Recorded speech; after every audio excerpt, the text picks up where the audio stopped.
সম্মানিত ভিউয়ার্স, কেমন আছেন সবাই? আশা করি আল্লাহর রহমতে ভালো আছেন, সুস্থ আছেন। আপনাদের সাথে আমি রয়েছি মোহাম্মদ রাশেদ মোশাররফ, শিক্ষক নিবন্ধনধারী, কারিগরি শিক্ষা ও trade instructor, Itna, Nurpur DD Madrasa, Itna, Kishoreganj.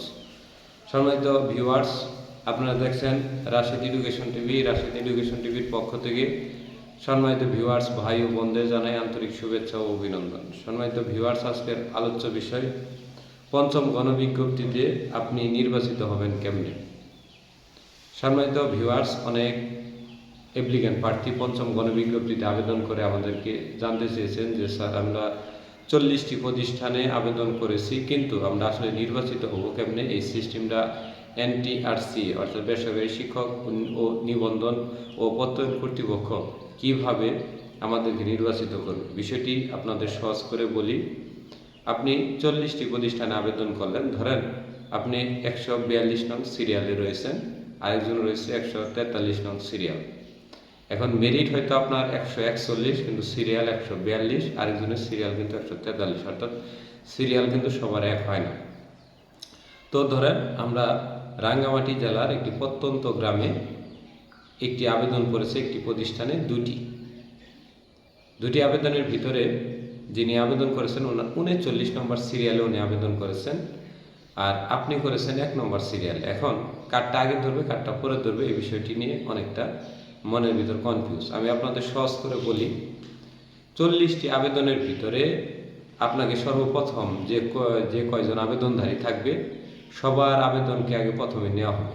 নেওয়ার পরে কোনো একটি আবেদনে যদি আপনি সর্বোচ্চ নম্বরধারী হন, অর্থাৎ 40টি আবেদনকে ধরা হবে। ধরেন 1 নম্বর আবেদন করলে সেখানে 50 জন আবেদন করছে, একজনকে রাখা হলো।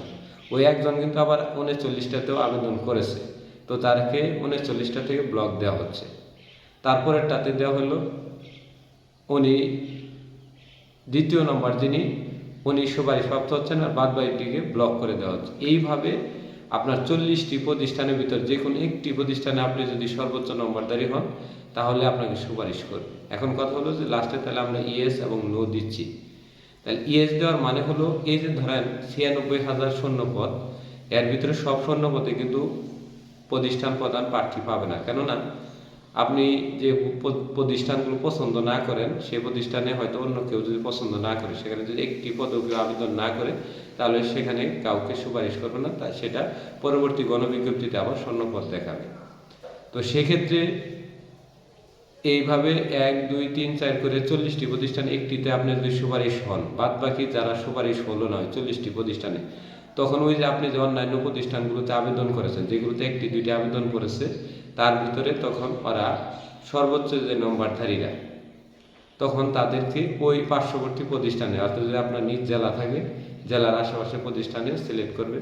তার পরবর্তী যদি থাকে তাকে আবার করা হবে নাম্বারের ভিত্তিতে করবে, মানে জেলার ভিত্তিতে বলতে জেলাকে আলাদা করে পরে নাম্বারের ভিত্তিতে আপনার যদি কাছে হয় কাছে ফেলাবে, দূরে হলে দূরে ফেলাবে। অনেকে বলেন যে ইয়েস দিলে গ্রামের প্রতিষ্ঠান ফেলায়, বিষয়টি যায় না। ইয়েস দিয়ে গ্রামের প্রতিষ্ঠান ফেলায়, বিষয়টি কিছুটা সত্য কিভাবে, আপনার শহরের প্রতিষ্ঠান সচরাচর সবাই আবেদন করে, গ্রামের প্রতিষ্ঠানে আবেদন করে না, বিদায় অনেকে বলে যে আমার গ্রামের প্রতিষ্ঠানে দিবে।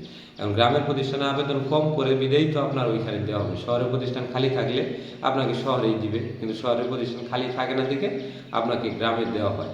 বিষয়টি হলো এটা, অর্থাৎ 40টির মধ্যে যে কোনো একটিতে আপনি যদি নাম্বার সর্বোচ্চ পান তাহলে আপনার সুপারিশ করবে, আর না করলে আপনি যত আবেদন আছে আপনার পদে, ধরেন 100, 200, 500 যত আবেদন আছে, ওর ভিতরে যে কয়জন বাদ পড়লো তাদের ভিতরে নাম্বার ক্রম অনুযায়ী প্রতিষ্ঠানগুলোতে ভালো ভালো প্রতিষ্ঠান সিলেক্ট করে আপনাকে দিবে। এটা এনটিআরসি সফটওয়্যারের মাধ্যমে অটোমেটিক সিলেক্টেড হয়ে থাকে। তো এটি হলো সিস্টেম। অনেকে আমাদের এই বিষয়টি নিয়ে বারবার ফোন করেন, তাদেরকে আমরা এই ভিডিওটি উপহার হিসেবে দিলাম। এবং ভিডিওটিতে যদি কোনো ধরনের বুঝতে সমস্যা হয় তাহলে অবশ্যই কমেন্ট করবেন। আমাদের ফোন সেবা বর্তমানে বন্ধ রয়েছে। ধন্যবাদ সবাইকে।